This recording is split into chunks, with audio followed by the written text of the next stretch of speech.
Jirra jirtu hordoftonni Kukeef-Tube har'a econometrics chapter 2 linear regression kan jedhu kan ilaallu ta'a. Yeroo darbe waa'ee introduction to econometrics kan jedhu ilaallee turre. Har'a immoo about linear regression kan jedhu kan eegallu ta'a. Actually chapteriin kun xiqqoo bal'aadha waan ta'eef paartiidhaan qoqqoonnee kan ilaallu ta'a. Maaliif mathematical proofs waan qabuu fi suuta jennee kani walin ilaallu taachuu. So as a concept of regression function, so regression analysis is one of the most commonly used tool in econometric analysis. Regression in ega meeshaa yookaan immoo metodii econometrics keessatti gahee guddaa taphatu fi kan faayidaa guddaa qabudha.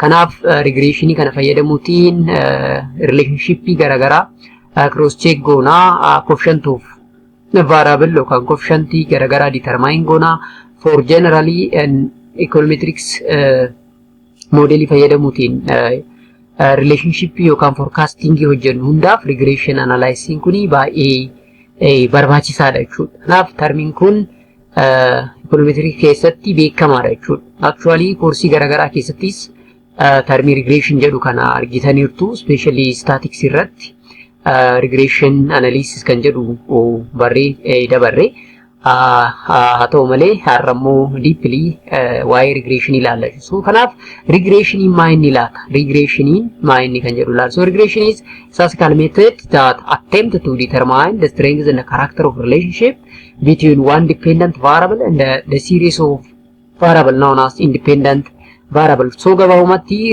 regression in statistical methodology jechuudha. Statistical methodology ta'ee waa'ee strength and the character of relationship kan jechuun hariiroo dependent variable fi independent variable jidduu jiru strength fi character isaa determine gochuuf kan nu fayyadu yookaan toolidha yookaan meeshaa itti fayyadamnu relationship kana adda baasuuf itti fayyadamnu jechuudha. So regression analysis is concerned with describing and explaining the relationship between dependent and one or more independent variable. Kanaaf independent variable lama tokko fi sana ol qabaachuu dandeenya. Garuu dependent variable tokko kanaaf dependent variable tokko fi independent variable tokko fi sana ol jidduu hariiroon jiru maal fakkaata kan jedhu saayinsiin adda baasuuf nu fayyadu regression analysis jedhama jechuudha.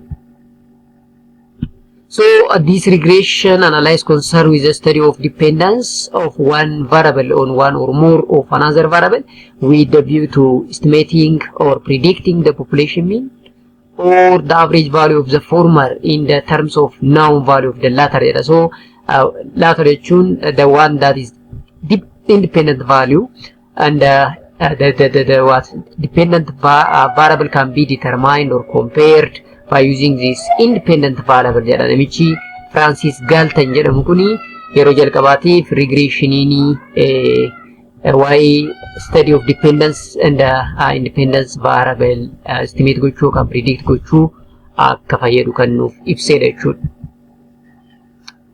So here we denote the dependent variable by y and explanatory variable by x. Explanatory variable gaafa jennu independent variable yookaan immoo the variable that have known value jechuudha.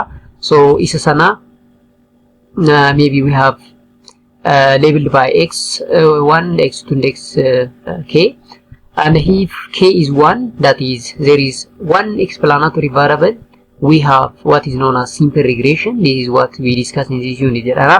Amma regression kana gaafa simple regression jennu gabaabumatti explanatory variable fi dependent variable tokko yoo qabaanne jechuudha. If the dependent variable and the independent variable is unity, that regression is simply a simple regression jedhama jechuudha.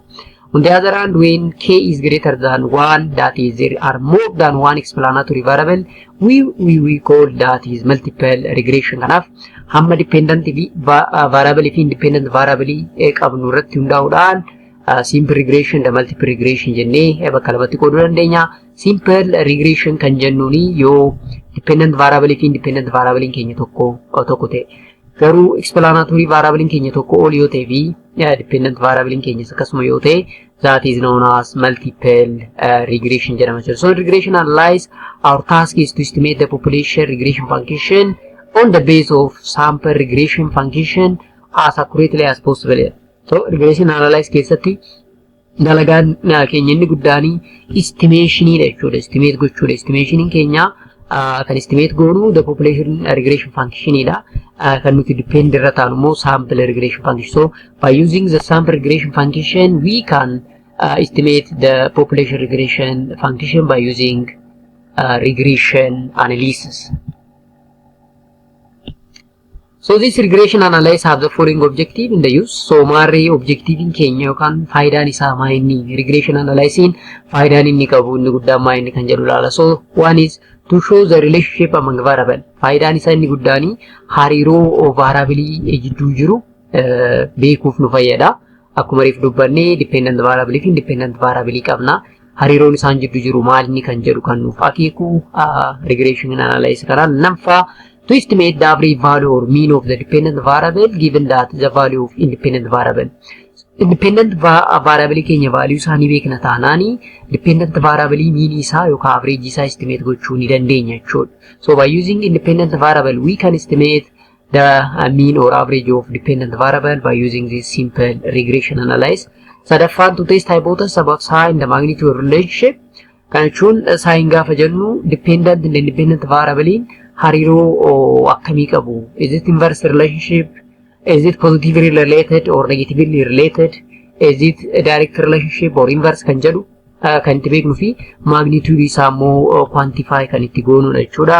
Inni biraa to forecast future value of dependent variable, especially by using the value of independent variable we can forecast the future value of what dependent variable. So it is to explain the variation in the dependent variable based on the variation in one or more of that of the independent variable. Kanaaf regression analysis wantoota gurguddoo kanniniif nu fayyada yookaan immoo kaayyoon regression analysis wanni barannuu fi isaan kanniniif furmaata laachuu jechuudha. So here there is stochastic and the non-stochastic relationship are there. Amma hariiroon x and y yookaan immoo dependent and independent variable kuni we can say that stochastic and the non-stochastic relationship jennee bakka lamatti qooduu ni dandeenya.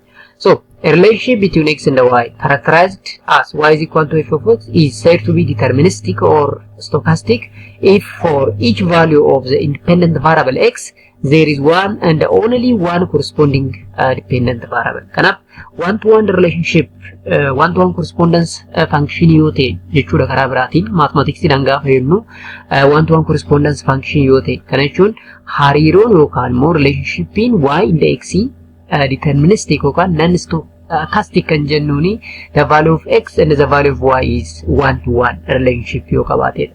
On the other hand, the relationship between x and y is said to be stochastic if for the particular value of x there is a whole probabilistic distribution of y. Ammo your relationship in between x and y, especially the particular value of x there is probabilistic distribution of y kan ta'u yoo ta'e immoo that is known as stochastic jennaan jechuudha. So deterministic yookaan non-stochastic kan jennuun yoo dependent variable tokkoo fi independent variable tokko kan qabnu yoo ta'e hariiroon isaanii tokko gara tokko kan ta'u yoo ta'e isa sanaanii non-stochastic yookaan deterministic jennaan jechuudha. Stochastic kan jennuun garuu for the particular x, for a particular x we have the probability distribution of the value of y yoo kan qabaannu yoo ta'e isa sanaan immoo stochastic jennaan jechuudha. So in such case for any given value of x the dependent variable y assume some specific value only with some probability. Kanaaf the value of dependent variable is what? The probability or in the probability distribution. Enough. This one is known as stochastic jennaan jechuudha. Stochastic jennaan jechuudha. So here assuming that the supply for a certain commodity depends on its price as a determinant taken to be constant and the function being linear, the relationship can be given f of price equivalent to alpha plus beta times price.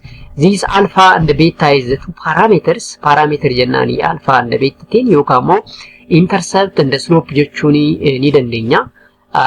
So here the above relationship between P and the Q is such that for a particular value of P, there is only one corresponding value of Q.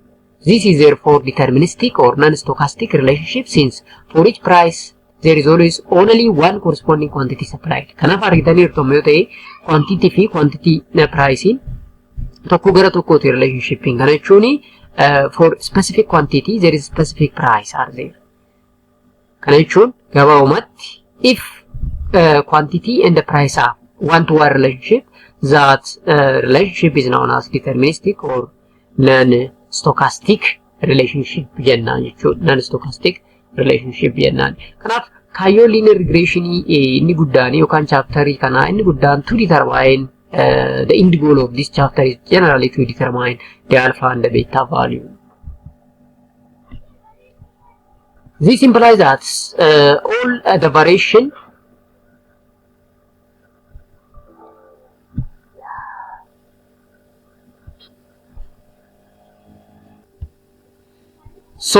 here simply this implies that all the variation in y is due to solely to change in x. Kana jechuun variation in y independent variable depend kan ta'u yookaan immoo affect kan ta'u variable in change in gaafa uumamedha jechuudha. X in variable gaafa ta'e, that there is no other factor affecting the dependent variable. If this were true, all the point of price quantity pair if plotted on two-dimensional plane would follow the straight line jedha. So gabaabumatti gaafa one-to-one ta'e yookaan immoo non-stochastic or deterministic ta'e the graph isaa linear form qabaata jechuudha. Alpha plus beta times py. However, if you gather observation on the quantity actually supplied in a market at various price, and if you plot them on diagram, we see that they do not follow the straight line. So and the deviation of the observation from the line may be attributed to the several factors. One is omission of the variable from the function. Second one is random behavior of the human being. The imperfect specification of the mathematical form of the model. The error of aggregation as well as the error of measurement. Kana jechuun maal jechuu barbaade asirratti if akkuma laalle maal jenneerraa q is equal to f of p, which means that alpha plus beta p no. So graphing keenya gaafa plot goonu linearita haa ta'u malee in actual sense linear hin ta'u jechuudha. Maaliif asirratti maal jedha, if we gather observation on the quantity actually supplied in the market at various price, if we plot them on the diagram, we may see that they do not follow the straight line. Kanaaf graphicha irratti yookaan scatter plotting draw irra goonu irratti some of them are above, some of them are below of the graph in actual sense jechuudha. Haa ta'u malee kan nuti expect goonu garuu akka seera kanatti y is equal to mx plus b dha sila ta'ee fi one-to-one function yookaan immoo the value of x or all variation of x depend on the x y yookaan immoo all value of variation of y can be depend on the variation in change in x dha. Haa ta'u malee sababa kana akka fulfill hin taane seeronni kunniin factory ta'uu danda'u yookaan deviationiin sun akka uumamu factory ta'uu danda'u. Tokkoffaa omission of variable omit gochuu dandeenya. Yes, omission may be happen. Inni lamaffaa random behavior of human being ነው. Data nuti collect goonu in actual sense straight line hin ta'u. And the imperfect specification of mathematical form of the model. Modelim gaafa filannu imperfect specification filachuu dandeenya. Inni biraa immoo error of measurement as well as error of aggregation ta'uu danda'a jechuudha. So in order to take into account the above, the source of error, we introduce a random variable which is usually denoted by the letter u or mu, and it is called what? Error term or random disturbance or stochastic term of the function. Kanaaf in reality graphing keenya yeroo hundaa laayinii sanarraan oolu waan ta'eefi sababoota asoo ol dubbanne sanaa fi variation jira sila ta'eef variation sana maaliin ibsinaa randomness yookaan immoo random distribution u yookaan error term kanaan add goona jechuudha graphii keenya irratti. So by introducing this random variable in a function, the model is rendered to be what? Stochastic form ta'a jechuudha. Stochastic form ta akkare kusana non stochastic or deterministic one to one tesa no sontane there is another factor that may be affect our graph kan jedhu taachu koi akarabat gara video to sonsen indura channel keenya farawatana subscribe gochu video keenya like gochu comment qabatani mu komarat comment kaawfi video kun video ta keessa kan university bira college bira jiranimu akka qabuuf video keenya share gochu dekamnichu so okay the hub of knowledge you have to share subscribe and comments so this stochastic model is a model in which the dependent variable is not only determined by the explanatory variable included in the model but also by other which are not included in the model ammo refer to non-stochastic or deterministic to gafa one-to-one ammo the variation of dependent variable not only affected by explanatory or independent variable silate you come another factor are there that affect our result sababa kanafi amma non-stochastic model can be expressed y equivalent to alpha plus beta x plus mu I attached. This is known as an error term. So if we have n observation on y and x, we can write the simple regression model by adding a subscript as alpha plus beta xi plus ui, where I start from 1 to n. Sometimes observation in Kenya by Taudanda, Kumato Kumalam Kumasari Taudanda, maybe. So observation in Kenya Gafa Bayate, we can express our simple regression model by yi equivalent to alpha plus beta xi plus ui times. So furthermore, the above regression equation can be rearranged for the error term as ui equivalent to yi minus alpha minus beta x kana chunga mamatti ishee kana argachuudhaaf sannan kana kanarraa sannan kan inni irrifna waan ta'eef asitti plus ture gara nagaafa darban immoo minus ita waan ta'eef jechuudha kuni simple mathematics waan ta'eef isin dhigun inni isin inni godhee yaada. So here are simple regression model. So stochastic relationship with only one explanatory variable is called simple linear regression model. So stochastic relationship tay only one explanatory variable kan qabu yoo ta'e actually one independent variable akka ta'e beekama one dependent variable and only one explanatory or independent variable that's regression is known as simple linear regression model. So y equivalent to alpha plus beta x plus ui. Here the term simple refers to the fact that we use only two variables, one dependent and one independent variable. About dependent variable if independent variable in Kenya 1 to 1 taitanan, that is known as simple regression. So why it is linear? Linear refers to linear in parameters. Alpha and beta is a parameter genera. So alpha plus beta xi can be arranged in the linear form. Therefore, linear refers to linear in parameter. It may or may not be linear in variable. The alpha and beta are constant terms which are linear, but x here is a variable and the y is also a variable. So in terms of y, in terms of x, in actual sense it is not linear. So the parameter appear with a power of 1 or is not multiplied or divided by another parameter. Half linear graph again. Power in Kenya gabaawwatti tokko ta'a. Power in Kenya tokko ta'a. Squaring ta'u yookaan immoo cubic miti kanaaf power in Kenya sirratti tokko silatee fi that is known as what the linear a power of 1 jechuudha dandeessu jechuudha. Linear a power of 1.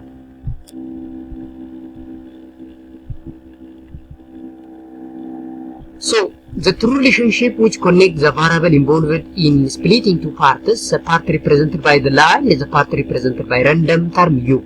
Amariif kanaaf jenne kanaaf y indexing gaafa graafin keenya plot goonu actually linear alpha plus beta xi haa ta'u malee argitanii jiraattan some variable are above the line, some variable are what below the line kanaaf random term u substitute kan goone jechuudha. In reality, linear regression maal jedha, that is y is equal to mx plus b yookaan immoo alpha plus beta x ta'adha. Haa ta'u malee in reality dhaan gaafa laallu immoo daataan keenya maybe above the graph or below the graph ta'adha. Which means that positively correlated and negatively correlated with our dependent and independent variable jechuudha. Sababa kanaaf error term kan daballeef jechuudha. Error term kan daballeef kanaaf.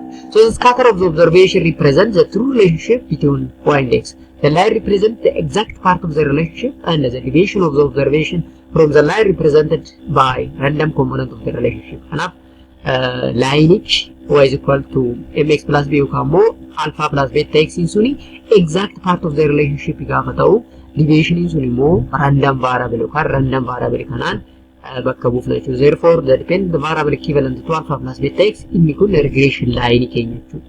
Inni kun immoo above yookaan below suni random variable keenya jechuudha. So here a Gaussian or standard or classical linear regression model are there. So classical linear regression model is the cornerstone of most economic theory. Make a 10 assumption, and it is a classical in sense that it was developed first by Gauss in 1821 and since then served as a norm or standard against which it may be what compared with regression model that do not satisfy the Gaussian assumption. Classical gaafa jennu akkuma argaa jirtan bara 1921 classical era bara sanatti kalaqame akkasuma sana booda still now akka normii yookaan standard ta'e fayyadamaa jirra jechuudha assumption kudhan. So there is 10 assumption which can be used as a norm or standard in linear regression jechuudha. Gabaabumatti linear regression keessatti seerota kudhan yookaan assumptionota kudhan akka normii yookaan standarditti kan fudhataman bara classical sana yookaan 1921 kan baantu jira arra kan ilaallu seerota kanneen jechuudha. So the 10 assumption of linear regression model ilaalla jechuudha. So the first assumption is simply a linear regression model. Here the first assumption of linear regression model is the model is linear in parameters. Parameter jechuun alpha and beta irra kanaaf regression modeling keenya linear in parameters. Refu laalleerra alpha and beta in terms of alpha and beta it is linear, but in terms of variable it is not actually linear jenneera. So the classical assume that the model should be linear in parameter regardless of whether explanatory or dependent variable are linear or not. Kanaaf dependent variable in keenya y yookaan dependent variable x in keenya linearity ta'uu baate dhimma keenyaa miti. Akkaataa assumption kanaanii alpha and beta or the parameter must be linear jedha. So this is because if the parameter are not linear, it is difficult for estimation. Valuun kunni akkuma reefu dubbanne sana the overall goal of this linear regression is to estimate the parameter waan jennee fi parameterota kanneen estimate gochuudhaaf our equation must be linear. Otherwise it become difficult ta'a jechuudha. It become difficult ta'a jechuudha. Assumption in lammaffaan x value are fixed in repeated assumption or repeated sampling. So in repeated sampling the value of x or explanatory variable is constant. Here value taken by the regressor x are considered fixed in repeated samples. The more technically x is assumed to be non-stochastic or deterministic. In other words, x is assumed to be constant or certainty. So value x certainly ni beekna jechuudha. Exactly ni beekna jechuudha. Now determine the value of y by using certain value of x jechuudha karaa biraatiin. So x value in fixed ta'a yookaan immoo certain ta'a yookaan immoo deterministic ta'a jechuudha akkaataa assumption kanaan. So what all this mean is that our regression analysis conditional regression analysis that is conditional on the given value of regressor x. So by using the certain value of x we can determine the value of y. Therefore assumption 2 says that x value are fixed in a repeated sampling. Assumption in sadaffaa zero mean value of disturbance. Zero mean value of disturbance or u1. Here that is the given value of x, the mean or expected value of the disturbance term is 0. Technically the conditional mean value of u is what? 0. According to assumption 3, zero mean value of disturbance or expected value is 0. Symbolically, the expected value of ui is equal to 0 for all I, or the expected value of ui at xi is 0. Now, in all cases, the mean value of disturbance is 0. Now, assumption in sadaffaan mean value or expected value of the disturbance term is what? 0 kan jedhu taatu. Seera afraffaa irraa jalqabee ilaaluun keenya dura waa'ee vaaraansii fi kovaaraansii beekuun immoo dirqama maaliifi seeronni yookaan assumptioniin afraffaa fi sanaa ol warroonni jiran waa'ee vaaraansii fi kovaaraansii dubbatu silateefi jechuudha. Jecha vaaraansii fi kovaaraansii jedhu actually statistics course irratti barattaniirtu. Haa ta'u malee dagachuu dandeessu waan ta'eef sanuma isin yaadachiisuu fi ammasitti vaaraansii fi kovaaraansii gidduutti galchi jechuudha. Waa'ee kana erga laallee booda assumptionii gaafa laallu isiniif gaafiin uumuu jechuudha. Variance in mind jettanii gaafachuun isinirraan eegamu jechuudha. Maaliif revise waan goonuuf. So variance refers to the spread of data set around its mean value. It is a measurement used to identify how far each number in the data set from the mean. Kanaaf daataan kenname mean yookaan average sanarraa hammam fagaatee argama yookaan immoo hammamitti dhiyaatee argama kan jedhu saayinsiin qootu variance jedhama. So variance is the spread of data set around its mean value. It is a measurement used to identify how far each number in the data set is from the mean. The variance value of 0 represents that all the value within the data set are identical, while the variance are not equal to 0 will come the positive number. Maal jedha asirratti variance keenya 0 ta'e jechuun daataan keenya yookaan variationiin isaa almost daataan nuti sassaabne wal fakkaata yookaan immoo identical jechuudha.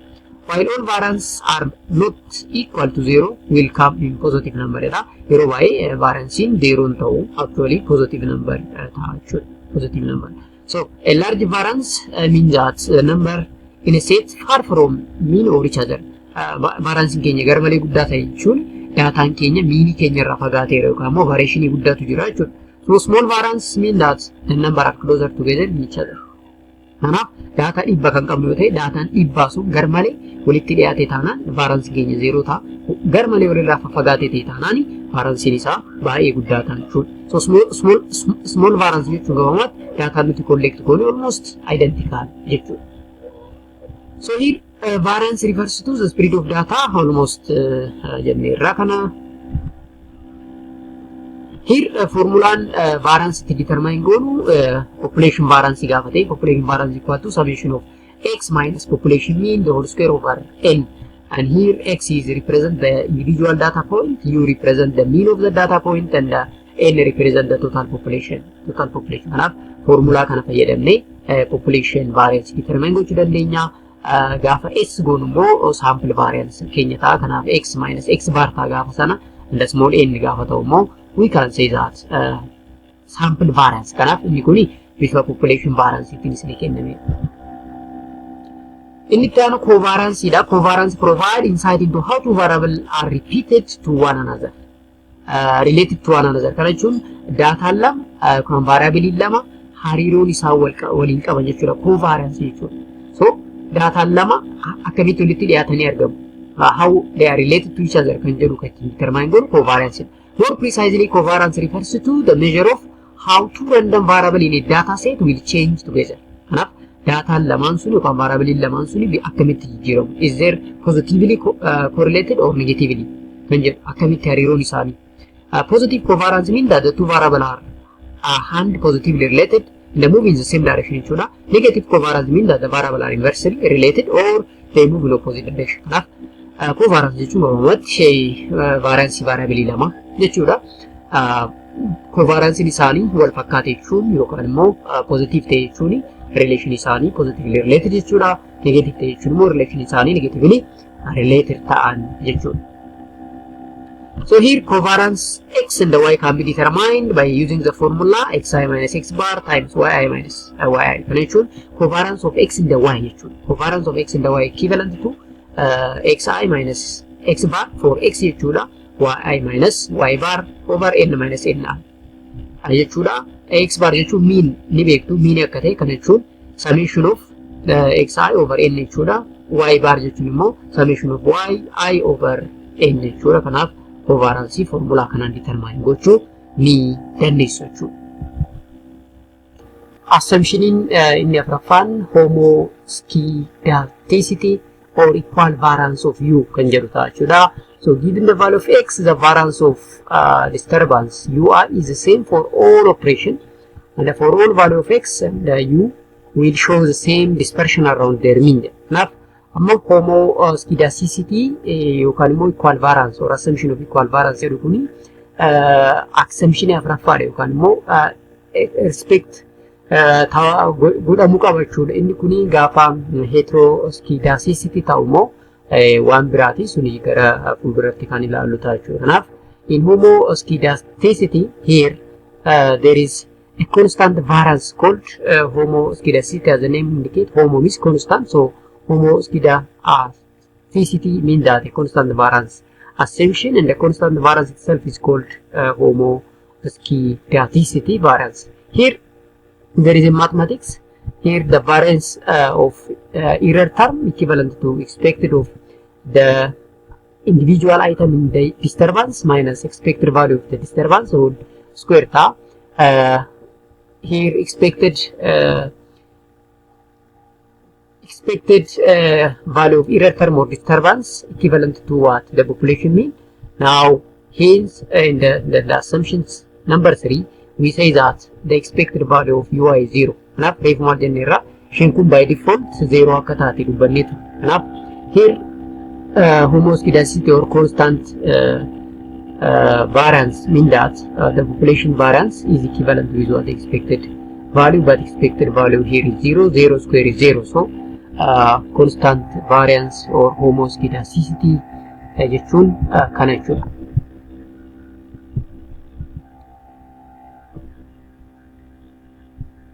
Here the disturbance term has a normal distribution. This means that the value of u for each x have a bell-shaped or the variance is symmetrical distribution about their mean and the constant variation.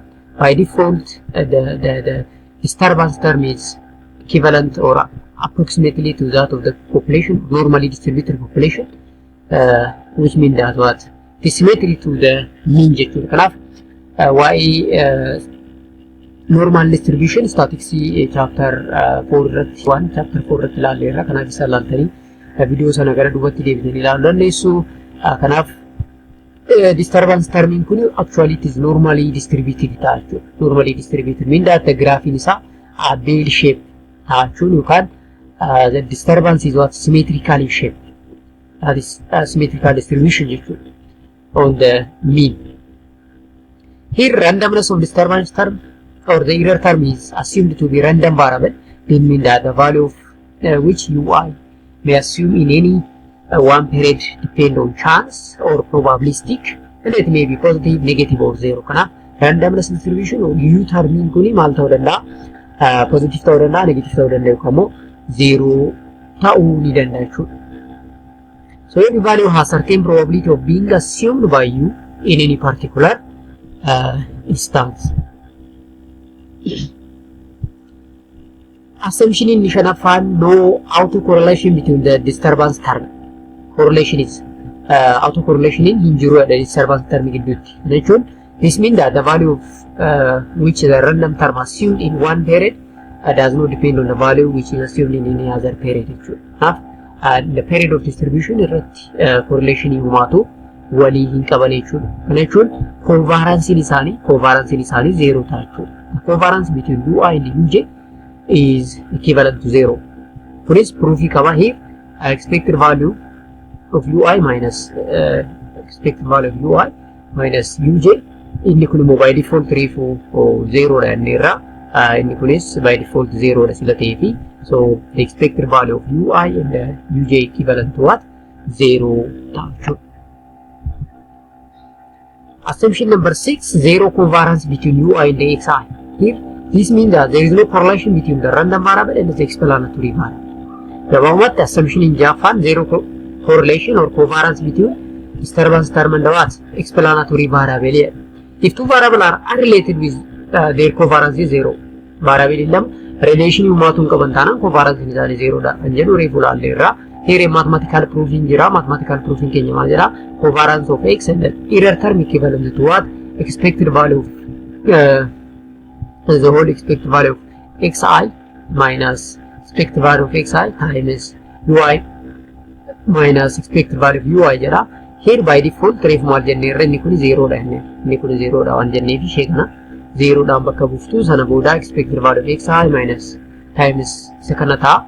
Here expected value of xi ui minus expected value of xi and the expected value of ui jenna jechuudha. By default inni kun 0 waan ta'uufi 0 by su lakkoofsa kana immoo waan qabatee gara 0 tti deema jechuudha. Now expected value of xi ui which means that the given value of xi fixed or constant number yoo ta'e you can multiply that constant number by expected value of ui which become what 0 jechuudha. Kanaaf pruufiin kuni sirriitti yoo kanneen qaltan ta'e salphaadha jechuudha. Maaliif zero covariance between UI and xi jechuun hariiroo humaatu waliin qaban jechuudha.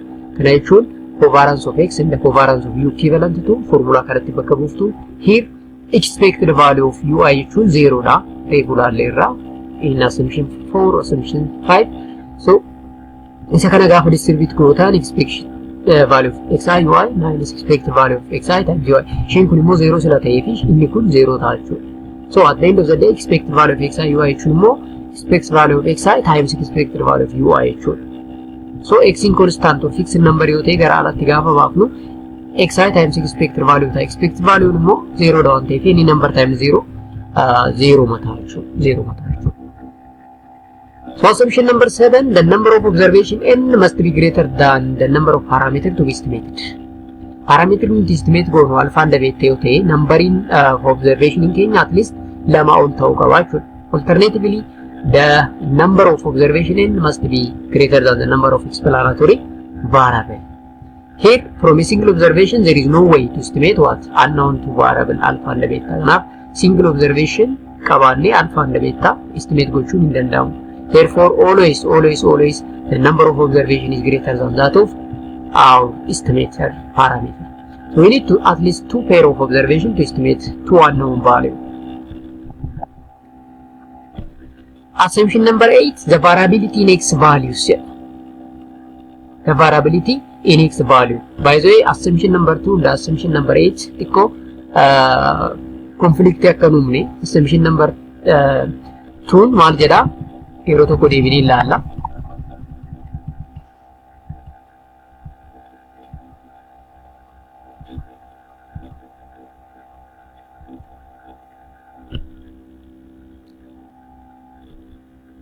Yeah, assumption number 2 asirratti sirriitti ilaala. Assumption number 2 maal jedha x value are fixed in repeated sampling.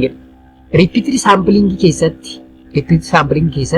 x value keenya constant dha. Assumption kun here technically x is assumed to be non-stochastic or deterministic. In other words, x is assumed to be known or certainty. Asirratti kan jedhu repeated value qabna taanaan x in keenya yeroo sana fixed ta'a. Assumption number 8 garuu assumption mataa isaa dandeedha. Asirratti gaafa laaltan variability in x. So x value in a given sample must not all be the same. Dhaabbataa miti yookaan immoo tokko miti. Technically variance of x must be finite positive number. Here if xi is equivalent to x, it means it is impossible to estimate the parameter. Kana jechuun variance keenya 0 ta'e yookaan immoo identical item yoo qabaanne jechuu keenya identical item yoo qabaanne variance keenya 0 sida ta'uu fi xi is equal to x ta'e taanaan parametri keenya estimate gochuu hin dandeenyu jechuudha. Kanaaf variability among the measurement variability jiraachuu qaba. Kana jechuun meaning keenya at least different from the item to be measured yookaan the observation we have ta'uu qaba. Assumption number 9, the regression model is correctly specified. Here, alternatively, there is no specification bias or error in the model used in empirical analysis. Definitely, gaafa analyze goonu ka regression model filannu, that model must be what specified. Otherwise, we can't commit what an error or bias in one deviation. So, important question that arise in the specification of the model include the following one: what variable should be included in the model? Enough. Gaafa specify goonu model keenya wantoota kanneen gaafachuu qabnu tokkoffaa variableota kamtu include ta'uu qaba model sana keessa. Inni lammaffaa what the functional form of the model. Modelin sun functional form isa maal? Is it linear in a parameter or variable or both? Kan jedhu adda baasuu danda'uu qabna jechuudha. What are the probabilistic assumption made about the I and the xi in the model? As inni kunis xiyyeeffannoo keessa galuu qaba. Probabilistic assumption that made about the items, the dependent and independent variable as well as the error term can be identified. Saanan sadeen kunniin specification model keenya jidduutti position nuti kaasuu qabnu yookaan yeroo model specify goon gaafilee nuti kaasuu qabnudha. Maaliif regression modeling keenya correct hin ta'u taanaan we can commit an error, we can does not forecast what in a correct manner, or we cannot be what estimate the coefficient of variation of the conjugate of variable. Assumption number 10, the last assumption, there is no perfect multicollinearity. Here, That is, there is no perfect linear relationship among explanatory variables.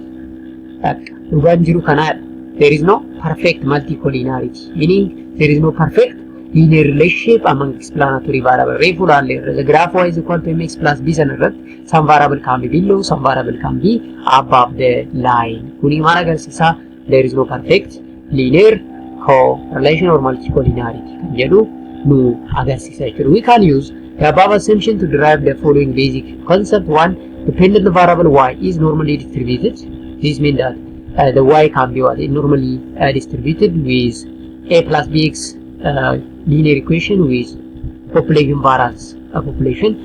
B. Successive value of the dependent variable are independent, meaning the covariance between the two variables is what?